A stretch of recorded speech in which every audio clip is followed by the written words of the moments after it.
لیکن نہیں ہوا. فبدل الذین ظلموا منہم، تو بدل ڈالی جنہوں نے ظلم کیا تھا انہوں نے بات قولا غیر الذی قیل لہم، کوئی اور جملے اس کے بدلے بولنا شروع کر دیے، حنطۃ کہنا شروع کر دیا. فارسلنا علیہم رجزا من السماء بما كانوا یظلمون، تو اللہ تعالیٰ کہتا ہے پھر اس کے بدلے میں ہم نے ان پر آسمان سے عذاب بھیج دیا. یہ عذاب کیا تھا؟ پلیگ کا مرض آ گیا تھا، طاعون کا، اور لاکھوں بنی اسرائیل اس مرض میں مارے گئے. آسمان سے اللہ نے یہ عذاب کی شکل میں ان پہ طاعون کا مرض مبتلا کر دیا تھا. لیکن اس امت میں بخاری مسلم میں ہے کہ یہ رحمت ہے، جو طاعون کے مرض سے مرے گا وہ شہید لکھا جائے گا. لیکن بنی اسرائیل کے اوپر یہ عذاب کی شکل میں نازل ہوا تھا.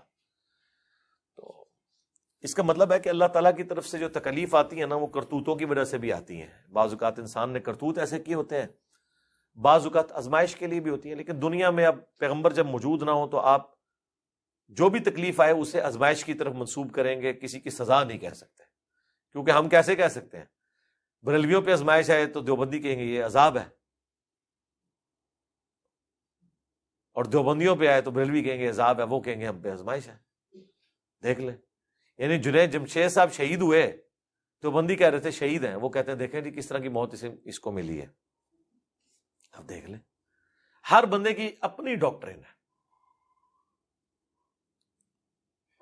تو اللہ تعالیٰ ہمارا ہے کہ ان پر آسمان سے نازل ہوا ایک عذاب، وہ طاعون کی شکل میں نازل ہوا اس ظلم کے بدلے میں جو وہ کیا کرتے تھے. اب جو اگلی آیات ہے نا جی، یہ اصحاب سبت کا بیان آ رہا ہے. ہفتے کے دن جن لوگوں نے شکار کے معاملے میں غلو کیا تھا، جسے میں اکثر کہتا ہوں کتا حلال کرنے کی کوشش کی تھی، حرام کو حلال بنانے کی کوشش کی تھی ہیلے اور بہانے کے ذریعے. لیکن یہ آیات متقاضی ہیں کہ انہیں ہم ایک ہی مجلس میں کور کریں. ویسے الگ سے میری ویڈیو بھی اس کے اوپر ریکارڈڈ ہے، یہودیوں پر عذاب کیوں آیا. اصحاب سبت ہفتے کے دن کی طرف منسوب تھے وہ لوگ. انشاءاللہ تعالی اگلی قرآن کلاس کے اندر ہم یہیں سے آیت نمبر 163 سے آنورڈ سٹارٹ کریں گے، اور یہ پورا واقعہ تفصیل کے ساتھ اسی جگہ پر آیا ہے.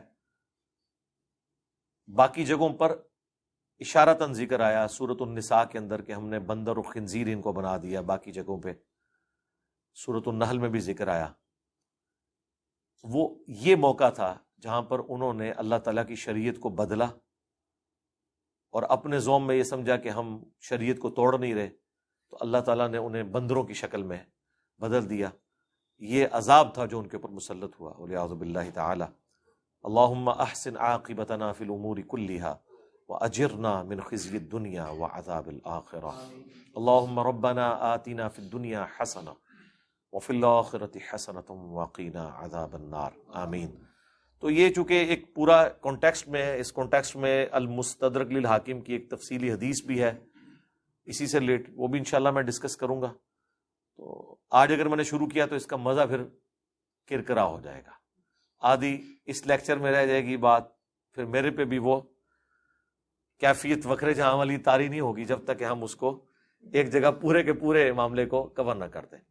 باقی میں فائنل ورڈک دیتے ہوئے بنی اسرائیل کے اس ایٹیچیوڈ کے اوپر جتنا آپ نے سنا کہ وہ ہر بات کا مذاق اڑاتے تھے، چیزوں کو بدل دیتے تھے، پیغمبروں کی نافرمانی کرتے تھے، مجھے بتائیں ان میں سے کون سی ایسی چیز ہے جو آج کی اس امت مسلمہ کے اندر موجود نہیں ہے؟ انہوں نے بھی دین کو ٹیلر میڈ کر لیا ہوا ہے، یہ بھی دین کو بدل دیتے ہیں، یہ بھی کتاب و سنت کے مقابلے پر اپنے اپنے فرقوں کو لے کے چل رہے ہوتے ہیں.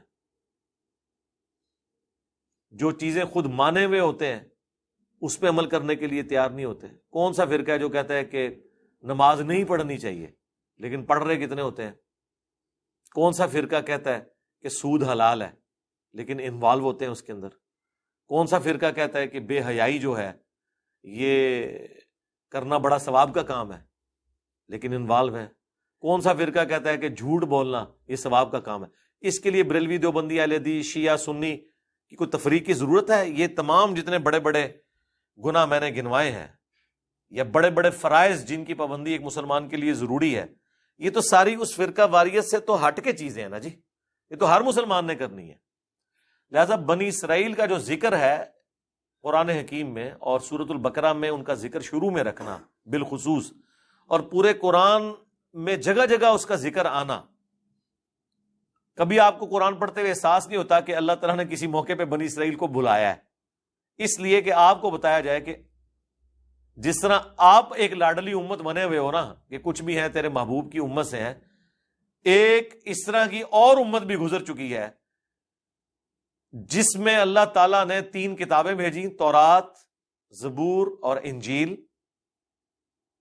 اولو العزم پیغمبر ان کے اندر آئے، حضرت عیسیٰ علیہ السلام، موسیٰ علیہ السلام اولو العزم پیغمبروں میں سے، لیکن انہوں نے پیغمبروں سے بغاوت کی، ان کے ساتھ غداری کی، تو اللہ نے ان کے اوپر بھی مسلط کر دیا، وَضُرِبَتْ عَلَيْهِمُ الذِّلَّةُ وَالْمَسْكَنَةُ، ذلت اور مسکنت ان کے لیے بھی مقدر ہوگی، اور ان انبیاء اور کتابوں کی نسبت انہیں بچا نہیں سکی اللہ کے عذاب سے۔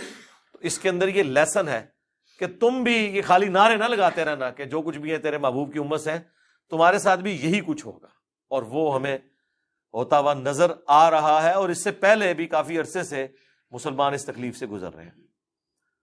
اللہ تعالی ہمارے حال زار پر رحم فرمائے اور ہمیں اپنے پیغمبر صلی اللہ علیہ وآلہ وسلم کی تعلیمات پر عمل کرنے کی توفیق عطا فرمائے۔